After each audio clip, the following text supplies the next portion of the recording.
চলো ততক্ষণ খেতে করি। দুটো তেজপাতা দিয়ে দেবো।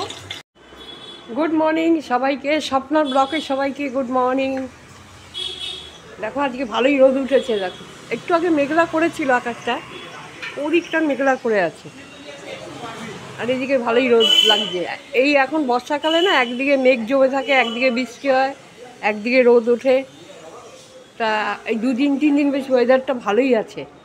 আজকে একটু গরম লাগছে, মানে খুব যে গরম আগের মতন সেইটা নেই, মানে আগে যেরকম গরমটা একদম মারাত্মক পড়েছিল সেইটা না, তাও মোটামুটি একটুখানি আজকে লাগছে। তাও 2-4 দিন ভালোই গেল, ঘুমঠুমগুলো ভালোই হচ্ছে রাত্রিবেলা। কালকেও ভালো লেগেছে, ওয়েদারটা খুব সুন্দর ছিল কালকে। কালকে তো আমি কোথাও বেরোবো ভেবেছিলাম, আমার এক বান্ধবীকে বলেছিলাম, ও একটু কাজে একটা জায়গায় গেছিলো, ওখানে আটকে গেছিলো, তারপরে আর আমাদের বেরোনো হলো না। এই কড়াইটা ধুচ্ছি এখন। আর আমাদের জলখাবার হয়ে গেছে। আজকে জলখাবারে তোমার একটুখানি বোঁদে ছিল, বোঁদে দিয়ে রুটি দিয়ে খেয়ে নিয়েছি। আমি ওকে বললাম যে প্রতিদিন আলুর আইটেম আর দরকার নেই, 1-2 দিন একদম অফ রাখো, অন্য কিছু দিয়ে খেয়ে নেবো। তো বলছি ও আসলে তো মিষ্টি খেতে ভালোবাসে না খুব একটা, মিষ্টি দিয়ে রুটি খাওয়াটা একদমই ভালো লাগে না। ভাত হয়ে এসছে, এবার নামিয়ে দেবো ভাতটা। তো বন্ধুরা এখন থেকে ব্লগটা স্টার্ট করলাম আজকে। সব কেমন আছো, আশা করি সবাই ভালো সুস্থ আছে।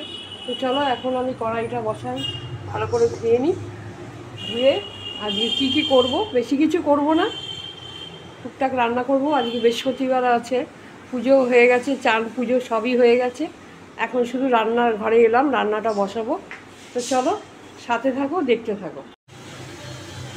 বন্ধুরা দেখো এখন আমি করছি আলু পটলের ডালনা। আজকে আলু কেটে নিয়েছি এরকমভাবে, আর এই দেখো পটল কাটা হয়ে গেছে। কড়াইতে তেল দিয়ে দিয়েছি, তেজপাতা আর গোটা জিরে ফোড়ন দেবো।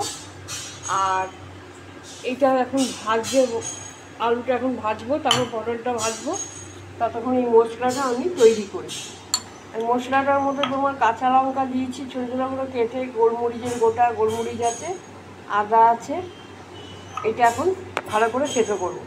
থেতো করে এর মধ্যে তোমার জিরের গুঁড়ো, ধনের গুঁড়ো আর একটু গরম জল দিয়ে মশলাটা রেডি করে রাখবো। তো চলো আলুটা বসিয়ে দিই ভাজা। আলুটা লাল করে ভেজে আমি আলাদা করে তুলে রাখবো।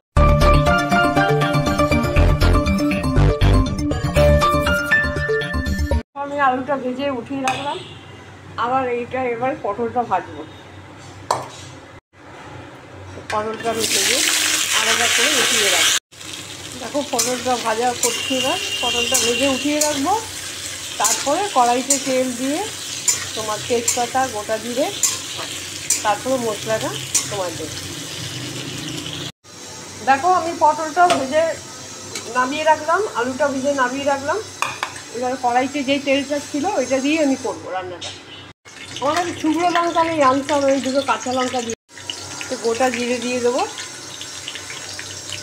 এই দেখো মশলাটা আমি রেডি করে রেখেছি, গরম জলে ভিজিয়ে রেখেছি। আমি যখনই মশলা করি রেডি করি আমি গরম জলে ভিজিয়ে রাখি, এটি স্বাদটা আরও বেড়ে যায়। গরম জল দিয়ে মশলাটা ভিজিয়ে রাখলে রান্নার স্বাদটা খুব ভালো লাগে। মশলাটা দিয়ে দেবো। একটা টমেটো আছে ওটা দিয়ে দিলাম, হলুদ দিয়ে দিলাম, নুন দিয়ে দিলাম, সামান্য একটু চিনি দিলাম, রঙটা ভালো হবে। এবার ভালো করে আমি এই মশলাটাকে কষাবো। আসলে কী বলো তো, একটু মিষ্টি না দিলে আলু পটলের ডালনা বলো, এঁচড় বলো, এগুলো ভালো লাগে না, স্বাদ লাগে না। আমি মশলা যখনই দিই এইভাবেই করি, আমি পেস্ট করি না, পুরো আদা একদম এগুলো পেস্ট করি না, থেতো করে দিই, ভালো লাগে খেতে। এবার মশলার থেকে তেল বেরিয়ে গেছে, এবার আমি এক এক করে পটল আলুগুলো দিয়ে দেবো। দেখো তেলটা বেরিয়ে গেছে একদম। আলুটা আগে দিয়ে দিই, কেন আলুটা সেদ্ধ হতে একটু টাইম লাগে, একটু কষিয়ে নিলে সেদ্ধটা হয়ে যাবে। পটলটা বেশিক্ষণ লাগবে না, বেশি পটল আছে। আলুটা দিয়ে দিলাম, এটা একটুখানি কষিয়ে নিয়ে তারপরে পটলটা আবার দিয়ে দেবো। দেখো এবার পটলটা আমি দিয়ে দেবো, মশলাটা কষিয়ে নিলাম। এবার পটলটা দিয়ে দেবো, বেশি পটল একদম ভালো করে কষাবো, কষিয়ে জল দিয়ে ঢাকা দিয়ে দেবো। আলু পটলের ডালনা খেতে দারুণ হবে। মনে হচ্ছে আমি করছি বলে তা না, আমি বলছি ভাবছি যে এটা কষিয়ে ভালোভাবে যদি করা যায় আলু পটলের রান্না খেতে খুবই ভালো লাগে। পটল অনেকেই খায় না, আমার হাজব্যান্ড যেরকম কর্তা পছন্দ করে না খুব একটা, আমারও ভালো লাগে। দেশি পটল ভালো লাগে, তেল পটলটা বেশি ভালো লাগে আমার। আর আলু পটলের ডালনা যদি ভালোভাবে করা যায় খেতে খুবই ভালো লাগে। আমি কিন্তু এর মধ্যে কোনো শুকনো লঙ্কা ব্যবহার করিনি, সব কাঁচা লঙ্কা। ওই জন্য দেখবে আমার কোনো রেসিপিতে খুব যে লাল রং তা না, আমি কাঁচা লঙ্কাটাই বেশি পছন্দ করি। শুকনো লঙ্কাটা দিই না তা না, দিই, কিছু কিছু রান্নার রেসিপিতে আমাকে দিতে হয়, সেটা দিই আমি। দেখো এবার আমি কষিয়ে নিলাম ভালো করে, এবার জলটা আমি দিয়ে দিলাম।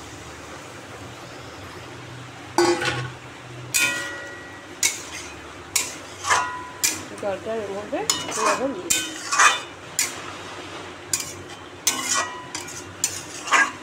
এবার ঢাকা দিয়ে দেবো। 50% সেদ্ধ হয়েও গেছে, পটলগুলো ভালো সেদ্ধ হয়েছে, আলুগুলোও হয়ে গেছে। ঢাকা দিয়ে দিই, ঢাকা দিয়ে দিলাম। দেখো বন্ধুরা বৃষ্টি নেমে গেল, ভালোই বৃষ্টি হচ্ছে। দেখো বাবা মাছও পড়ছে, এটা বন্ধ করে দিই না, এখান দিয়ে জলের ঝাপটা আছে। দেখো ভালোই বাজ পড়ছে, ফ্রিজটা বন্ধ করে দিই। বলে যখন বাজ পড়ে ফ্রিজ আর টিভি বন্ধ করে দিতে হয়, কিছুক্ষণের জন্য অফ করে রাখলে। দেখো কীরকম বৃষ্টি হচ্ছে, শনিবার অবধি হবে, তারপরে বললো তারপরে ওয়েদার ঠিক হয়ে যাবে। আমার পটলের তরকারিটা মনে হয়ে গেছে, এবার নামিয়ে দেবো। বন্ধুরা দেখো আলু পটলের ডালনা হয়ে গেল, নামিয়ে দিচ্ছি। এবার দারুণ বৃষ্টি হচ্ছে বাইরে, একদম মানে মুষলধারে বৃষ্টি একদম। চলো হয়ে গেছে, চলো দেখো আমার আলু পটলের ডালনা হয়ে গেল, নামিয়ে দিলাম। পরে আমি করবো একটু ঠোঁট এইভাবে কেটে একটু হলুদ নুন মাখিয়ে রেখেছি, এটা একটু ভাজবো। বন্ধুরা দেখো এখন বৃষ্টিটা থেমেছে, অনেকটা কম হচ্ছে এখন, মানে আগে যেরকম একটু আগে হচ্ছিল খুব, সেরকম এখনও হচ্ছে না, হচ্ছে একদমই সেরকম মানে ভাবে হচ্ছে না। আর শিলা তো প্রচুর পড়েছে, শিলা বৃষ্টি এবার প্রচুর হলো, জানি না এবার আমগুলো 12টা বেজে গেছে। শিলা বৃষ্টি হলেই জানো তো আম 12টা বেজে যায় গাছে, যে কোনো অনেক সবজিগুলো নষ্ট হয়ে যাবে। তা এখন আমি এই একটু কড়াইটা মাজে, এখন আমি গরম জল করে কড়াইটা ধুয়ে নিচ্ছি।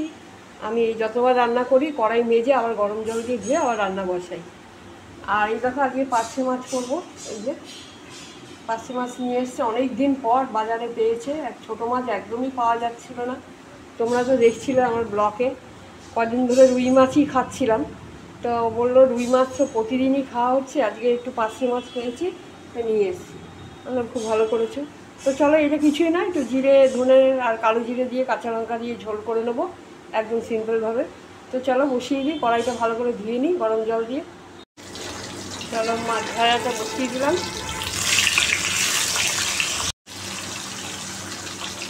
পার্শে মাছটা একটু কড়া করে ভাজবো না, একটু হালকা হালকা করে ভাজবো, কড়া করে ভাজলে তোমার ভালো লাগে না খেতে। দেখো বন্ধুরা আমি একটু কালো জিরে দিয়ে দিয়েছি, আর একটু ধনের গুঁড়ো জিরের গুঁড়ো একটু দিয়ে দিলাম, কাঁচা লঙ্কা দিলাম। মাছটা ভেজে উঠিয়ে রেখেছি আলাদা করে, এর মধ্যে নুন হলুদ সব দিয়ে দিয়েছি একসাথে। এবার একটু জল দিয়ে দেবো,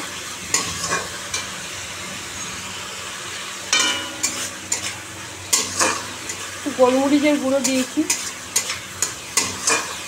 ঝাল ঝাল হবে, ভালো লাগবে খেতে। জল দিয়ে দিই, মাছগুলো দিয়ে দিলাম, এবার একটা করে দিয়ে দিচ্ছি, দিয়ে দিলাম। তো বন্ধুরা মাছগুলো সব দিয়ে দিয়েছি। আমার কর্তা একটু ঝোল রাখতে বলছে একদম শুকনো করবে না, একটু ঝোল লাগবে। তাই বললাম ঠিক আছে তাই করবো, ঝোলই রাখবো। পার্শে মাছে পার্শে মাছে অল্প একটু ঝোল রাখলে ভালো, একদম শুকনো ভালো লাগে না খেতে। বন্ধুরা দেখো মাছের ঝোলটা হয়ে গেছে, এবার নামিয়ে দিই। তোমায় দিয়ে দেবো এখন? হ্যাঁ দিয়ে দেবো। কর্তাকে খেতে দেবো এখন। হয়েও গেছে ঝোলটা, দেখো একটু ঝোল রাখতে বললো তাই জন্য রাখলাম। চলো নামিয়ে দিই, চলো পরে আবার তোমাদের সাথে কথা হচ্ছে আমার। এখন আমি সব কাজকর্ম সেরে নিই, পরে আবার আসছি। বাবা সারাদিন বৃষ্টি, বলো আজকে দেখো যখন বৃষ্টি হয় না এত গরম। ব্যাস এই ঘরটা অন্ধকার করে রেখেছি কেন বলো তো, এই ঘরে লাইটটা একটু ডিস্টার্ব করছে, একটু অন্ধকার করে রেখে দিয়েছি। লাইটটা আবার যদি পড়ে না জ্বলে সেই জন্যে। এখন দেখো আকাশের অবস্থা কিন্তু তাও ভালো না, মাঝরাত্রিরে আবার বৃষ্টি নামতে পারে মনে হয়, এখন জানি না, বলতে পারছি না কী হবে। তা যা সারাদিনই বৃষ্টি, ওয়েদারটা পুরো চেঞ্জ করে দিল। শনিবার থেকে বলছে আবার তোমার আকাশ পরিষ্কার হয়ে যাবে, বৃষ্টিটা কমে যাবে, তাহলে তারপরে আবার সেই গরম হতে পারে। এই আমার কর্তা বললো কি আছে আলু পটলের ডালনা, আমি খাবো না। তাই বললাম তাহলে ঠিক আছে তুমি একটা কিছু নিয়ে আসো রাত্রিরে, আমি তো একটু তরকারি আছে আমার হয়ে যাবে, আমার পটল খেতে ভালো লাগে, খারাপ একদমই লাগে না।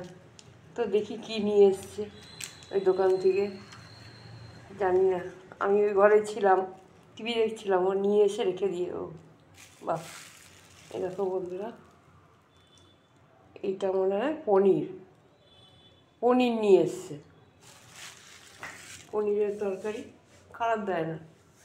তোমাদেরকে একটু আলাদা দেখাই তাহলে বুঝতে পারবে। এই দেখো যেখান থেকে আমরা রুটি আনি ওখান থেকেই নিয়ে এসছে, আর তেলটা একটু বেশি, আর বাইরের খাওয়ার তো বুঝতেই পারছো। এই কীভাবে দিয়েছে দেখো, এই ঢাললাম ওকে দিয়ে এটা দিয়ে রুটি দিয়ে খেয়ে নেব।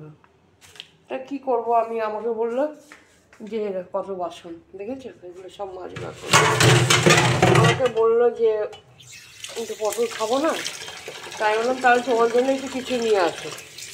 বললো ঠিক আছে, আমি তাহলে একটুখানি ওর দোকান থেকে সে তরকারি ফরকারি নিয়ে আসো, তাই করো, সেটাই নিয়ে আসো। রুটিটা আসলে খাবে কী দিয়ে বলো, রুটি করে খেতে হবে না, তো নিয়ে এসছে পনিরের তরকারি, এটা দিয়ে হয়ে যাবে। আর আমার পটলের তরকারি আছে, ওটা দিয়ে আমার হয়ে যাবে। তাই প্যাকেটটা খুলে দিতে হবে, প্যাকেটটা পরে ফেলেছি, এই যে প্যাকেটটা খুলে দিয়ে হবে। এত তেল না, বাইরেকার জিনিস আমি এই কারণেই খাই না, তেল আর কালার, এত কালার কী করবো, এখন তো খেতে হবে বলে। মাঝে কোনো জিনিস যদি এখন একদমই খারাপ না হলে তো হয় না, কোনো সময় ধরো রান্না একটু এদিক ওদিক হলো বাড়িতে, কম বেশি হলো, তখন তো মাঝে মাঝে একটু নিয়ে এসে তো খেতে হবে, কিছু করার নেই। আর দোকানটা খারাপ করে না, ওরা রুটিটা খারাপ করে না। আর এই পনির আমি আগেও খেয়েছিলাম, অনেক দিন আগে একবার ও নিয়ে এসেছিলো, খেয়েছিলাম, খারাপ করে না, ভালোই করে। 50 টাকা করে প্লেট নেয়, পনিরটাও দেয়, যে একদম দেয় না পনির তা না, ভালোই করে, মোটামুটি ঠিক আছে। এবার দেখো ওরা তো একটু লঙ্কার গুঁড়ো ফুড়ো দেবেই, শুধু তো আমাদের জন্য না, ওরা অনেকেই খায়, অনেকেই নেয়, তো ওদের তো করতেই হবে এটা। তো আজকের ব্লগটা এখানেই আমি শেষ করছি বন্ধুরা। আমি যাই রান্নাঘরেই দেখলে কতগুলো বাসন আছে, এগুলো মাজি টাজি, আর এখন এখানেই আমি ব্লগটা রাখছি, কালকে আবার তোমাদের সাথে কথা হচ্ছে। তো এখন আমি যাই খাবার দাবার রাত্রিরে সব কিছুর ব্যবস্থা করি, করে বাসন টাসনগুলো মাজি, মেজে তারপরে খেয়ে দিয়ে শুয়ে পড়ব। আজকে ওয়েদারটা ঠান্ডা ঠান্ডা আছে, ভালোই, তাড়াতাড়ি শুয়ে পড়লেই বেটার। তা চলো এখানে শেষ করছি, কালকে দেখা হচ্ছে, সবাই ভালো থেকো, সুস্থ থেকো, গুড নাইট, টাটা।